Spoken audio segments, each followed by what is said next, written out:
betapa banyak pelaku dosa besar, justru cara pulangnya itu lewat sholat. Lewat sholat. Ada yang sujud, gak bangun lagi. Insya Allah. Pengen begitu? Nanti zuhur ya, kan sekarang masih ada waktu tuh. Ada yang begitu tuh. Ya. Jadi tidak ada satu kalimat yang mengatakan sholatnya terus maksiat jalan. Itu gak ada sebetulnya. Kalau memang sholat yang ditunaikan, sholat yang benar. Nah, untuk memperbaiki sholat, kuncinya 2. 1, selalu bermohon kepada Allah untuk mendapatkan rahmatnya dalam sholat.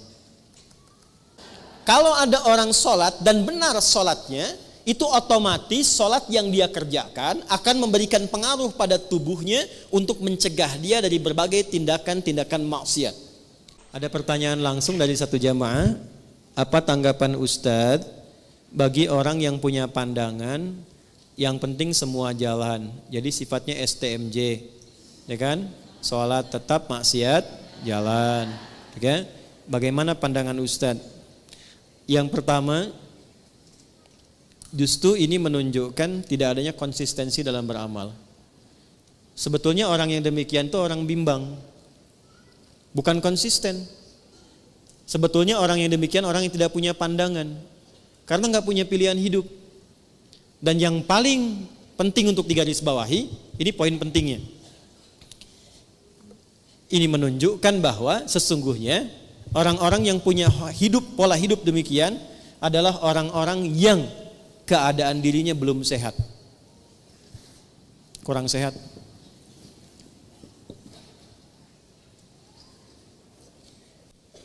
Satu, doakan. Karena yang seperti itu, kalaupun teman, didoakan dengan baik. Tapi tidak dijadikan semua apa yang disampaikan sebagai pertimbangan untuk mengambil keputusan. Ingat ya? Ya, saya ulangi lagi. Tidak semua yang disampaikan tidak dijadikan sebagai pertimbangan untuk mengambil keputusan. Karena kenapa? Dirinya saja belum bisa mengatur keadaan dirinya untuk konsisten pada kebaikan. Bagaimana dia bisa memberikan masukan yang baik pada orang lain? Nah, orang yang sehat, ketika dia mengerjakan sebuah amal soleh, maka ketika benar amal solehnya, amal soleh itu otomatis akan menggerakkan tubuhnya untuk mencegah dia berbuat salah. Saya contohkan begini. Sholat amal soleh bukan? Soleh. Apa fungsi sholat?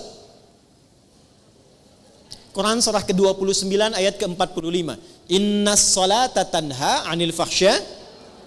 Kalau ada orang sholat dan benar sholatnya, itu otomatis sholat yang dia kerjakan akan memberikan pengaruh pada tubuhnya untuk mencegah dia dari berbagai tindakan-tindakan maksiat. Fahsya, maaf, zina, selingkuh, LGBT, pornoaksi, pornografi itu fahsya. Mungkar, mencuri, bergosip, menuduh, merendahkan, berselisih itu mungkar. Jadi kalau orang benar sholatnya, amal soleh lewat sholat ini, dia akan otomatis mencegah pelakunya berbuat salah. Jadi kalau ada orang sholat, tapi saat bersamaan dia berbuat maksiat, ini artinya ada yang belum tepat dikerjakan dalam sholatnya. Karena motivasi orang sholat itu adalah mendapatkan amal soleh agar tidak berbuat salah. Jadi mustahil ada STMJ, istilahnya salah itu. Sholat terus, maksiat jalan. Jadi kalau orang sholatnya terus, itu gak mungkin ada maksiat. Maka apa yang terjadi? Yang sholat ketika sholatnya dikerjakan tidak membuat dia kemudian terhambat berbuat maksiat, maka kemungkinan besar, satu, dia tidak sempurna dengan tujuan dan niat sholatnya. Makanya kata Nabi yang diperbaiki sebelum mengerjakan amal soleh itu niatnya dulu. Niatnya benar gak? Jadi kalau seseorang niatnya benar menunaikan sholat, itu otomatis gak akan maksiat. Otomatis. Ibu kalau gak percaya ya, kalau ada anak kurang baik, ya jangan naik level dulu. Usahakan konsisten sholatnya dulu, dimulai dengan subuh. Minta aja pada anak ibu, ya, minta kerjakan sholat konsisten 40 hari. Setelah itu terserah kamu. Tapi jamaah. Setelah itu terserah. Mau sholat silahkan, gak sholat silahkan. Mau taat sama mama silahkan, gak taat silahkan. Tapi mama minta 40 hari sholat aja dulu. Di masjid, setiap hari. Subuh sampai isya. Setelah hari ke-40, lihat apa yang terjadi. Saya punya pengalaman di Tripoli. Guru kami, seorang profesor, itu kedatangan orang tua, menyampaikan pesan anak-anak kami 3 orang, itu sholatnya sulit luar biasa. Dipanggil dengan halus anak-anaknya, ya abnai, anak-anakku sini nak katanya. Sekarang Syekh mau katakan, silahkan anak-anak mau gak sholat silahkan, gak taat sama mama silahkan, cuman minta satu dulu kerjakan, sholatlah selama 40 hari, tunaikan berjamaah di masjid, setelah itu bebas mau ngapain aja. Hari ke-40, yang satu berubah jadi baik luar biasa. Jangankan maksiat, untuk berkata yang kurang pantas pun dia gak punya kosakatanya. Yang kedua, naik turun, kadang baik, kadang tidak, kadang baik, kadang tidak. Yang ketiga, itu makin kacau. Dipanggil ketiganya, kata syekhnya, kamu yang pertama, kamu benar sholatnya 40 hari, dikerjakan dengan baik dan tidak kamu tinggalkan. Yang kedua, kamu kerjakan tapi kamu bolong-bolong, kadang dikerjakan, kadang tidak, kadang dikerjakan, kadang tidak. Yang ketiga, kamu ngumpet-ngumpet padahal kamu gak sholat. Ketiganya bingung lantas bertanya, kok Pak Kiai tahu katanya? Karena demikianlah yang tertuang diisyaratkan dalam Al-Quran. Tidak ada orang sholat konsisten kecuali merubah dia menjadi pribadi yang lebih baik. Maka tobatlah 2 temannya tadi, keduanya menjadi lebih baik sampai sekarang mereka sahabatan dan menjadi ahli Al-Quran. Ya. Jadi tidak ada satu kalimat yang mengatakan sholatnya terus maksiat jalan, itu nggak ada sebetulnya. Kalau memang sholat yang ditunaikan, sholat yang benar. Nah, untuk memperbaiki sholat, kuncinya 2. 1, izin. Untuk memperbaiki sholat, kuncinya 2. 1, selalu bermohon kepada Allah untuk mendapatkan rahmatnya dalam sholat. Saya ulang ya, selalu bermohon kepada Allah untuk mendapat rahmat Allah dalam sholat. Itu ada di Quran surah ke-2 Al-Baqarah ayat 45 sampai 46. Sudah? Saya merasakan sekarang jarang ada orang sholat dengan menggunakan rumus Quran itu. Yang penting sudah sholat gitu kan. Ya. Ibu pernah gak mengharap rahmat Allah sebelum sholat? Supaya dirahmati dalam sholat? Pernah gak? Ya? Coba deh. Makanya ibu masuk masjid ya. Kalau masuk masjid itu doanya apa? Allahumma ftahli abwaba. Ya Allah, mohon bukakan untukku pintu-pintu rahmatmu. Tuh ya. Mau masuk udah diajari oleh Nabi. Jadi sebelum masuk masjid, saat langkah kaki kanan itu dilakukan, minta apa? Rahmat. Masjid fungsinya untuk apa yang pokok? Sholat. Jadi masuk masjid, fungsi yang pokok untuk sholat. Sebelum sholat minta lu rahmat Allah. Nah, rahmat itu dibagi 3. Saya ulangi, rahmat dibagi 3. Nah, kalau suami ibu namanya Pak Rahmat, nanti ibu pulang ke rumah, papa dibagi 3. Udah, 1. Rahmat itu yang pertama solusi dari semua masalah hidup. Dah. Jadi kalau ibu sholatnya membawa motivasi itu, nanti ke bawah enak sholatnya. Pas sujud ingat, dengan suami ada masalah tuh ingat, minta solusi. Nangis, selesai. Walaupun belum ada solusi tapi hati tenang. Dan itu mengantarkan pada setengah solusi. Sudah? Yang kedua,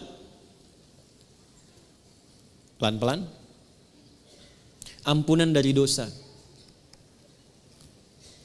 Ampunan dari dosa. Nah, di antara fungsi sholat yang paling pokok itu menggugurkan dosa-dosa.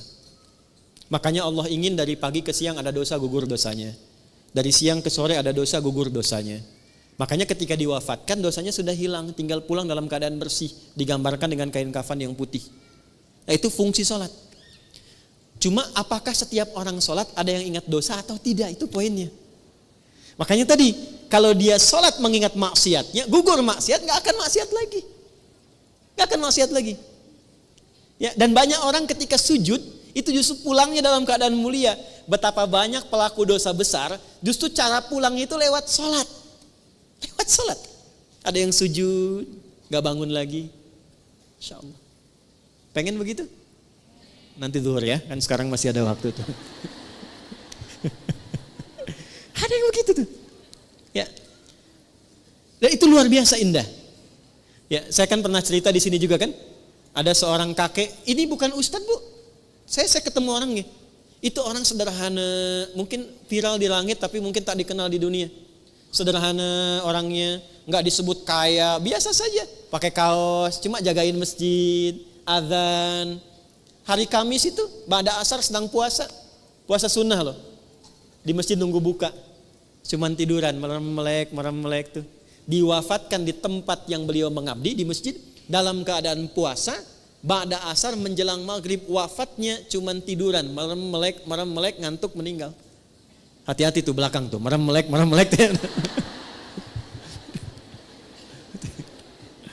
Dua. Yang ketiga, bagaimana caranya supaya saat sholat bisa mengingat ada kesalahan yang diampuni. Maka dibuka dengan bagian ketiga, perhatikan bagian ketiga. Sudah? Yang pertama tadi apa? Solusi, berarti jawaban dari doa kan? Yang kedua apa?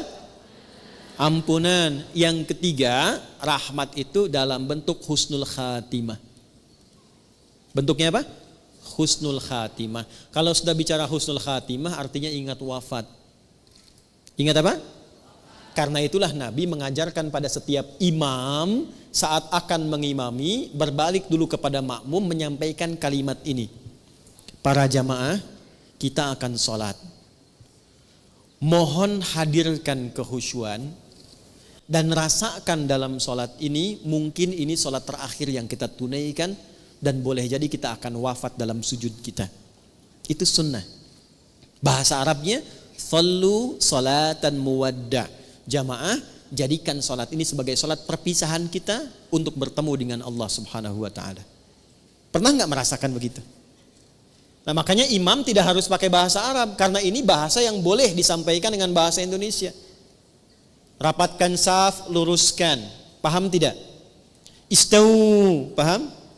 Tidak, makanya dijawab sudah tahu gitu kan.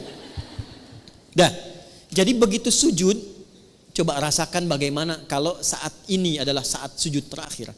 Dan seketika akan kembali kepada Allah. Itu kalau rasa itu dihadirkan, kenikmatan akan tiba, air mata mengalir, seketika taubat kita akan lahir.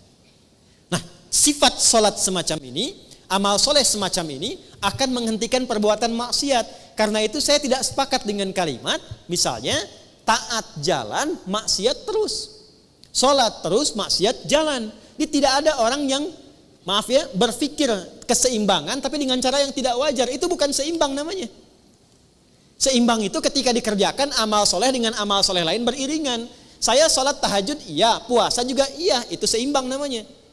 Ya, saya baca Al-Quran iya, menghafal iya, itu seimbang namanya. Kalau Anda amal soleh iya, amal salah iya, bukan seimbang, itu nol namanya. Karena ketika berbuat soleh dan disusul dengan salah, maka yang soleh ketarik dengan yang salah. Kalau sudah keambil tidak ada amalan lagi dan nol sifatnya, itu bukan seimbang, itu hilang namanya. Tuh, kaget kan? Dan yang bahaya itu kalau solehnya ditarik semua sama yang salah, tersisa salahnya, ini hadis Nabi. Maka dia berubah menjadi pribadi bangkrut, muflis namanya. Kalau sudah muflis, masuk neraka dulu, dicuci semua dosa, baru masuk surga. Itu ada di hadis Muslim. Paham? Oke, jadi apa tanggapan Ustadz? Tanggapan saya yang pertama, tidak ada keseimbangan. Sekali lagi, tidak ada balance antara amal soleh dan amal salah yang saat dilakukan dipandang sesuatu yang wajar dikerjakan secara bersamaan. Itu bukan keseimbangan, tapi itu sifat dari kerugian. Itu yang pertama. Yang kedua, tidak ada manusia yang selalu suci, selalu soleh selama hidupnya. Pasti pernah berbuat salah.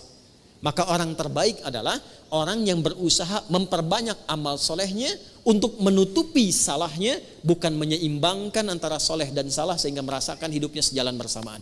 Jelas ya? Jadi kalau salah itu ditutupi dengan yang soleh, bukan ingin dijadikan sebuah kesimpulan berjalan bersamaan, itu keliru.